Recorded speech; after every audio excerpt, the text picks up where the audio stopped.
வந்து எனக்கும் என்னோடு இருக்கக்கூடிய தோழர்களுக்கும் எதை கட்டளையிட்டார்கள் என்று சொன்னால், நீங்கள் தல்பியாவின் பொழுது சப்தத்தை உயர்த்துங்கள் என்று கட்டளையிட்டார்கள். தல்பியாவின் பொழுது என்ன செய்ய, சப்தத்தை உயர்த்தி சொல்லுங்கள். ஏன்னா அதிகமானவர்கள் இதில் அலட்சியமாக இருக்கிறாங்க. அலட்சியமாக என்ன செய்யறாங்க, இந்த தல்பியாவெல்லாம் சரியாக சொல்றது கிடையாது.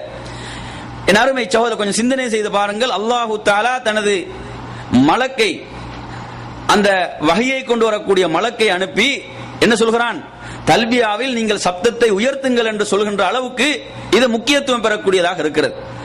இந்த ஹதீஸை நாம் அபூதாவுதிலே பார்க்கிறோம். ரசூலுல்லாஹி ஸல்லல்லாஹு அலைஹி வஸல்லம் உடைய ஹஜ்ஜை நீங்கள் எடுத்தால், அந்த ஹஜ்ஜுடைய முறையை விளக்கக்கூடிய நபித்தோழர்கள், அந்த நபித்தோழர் என்ன சொல்கிறாரு, அதாவது சஹாபாக்களுடைய சப்தம் எல்லாம் தல்பியாவிலே ஒரு மிகப்பெரிய ஒரு குலுக்கத்தை ஏற்படுத்தக்கூடிய முறையிலே இருந்தது, நான் அதை செவிமடுத்தேன் என்று அனஸ் ரலியல்லாஹு அன்ஹு சொல்கிறார்கள்.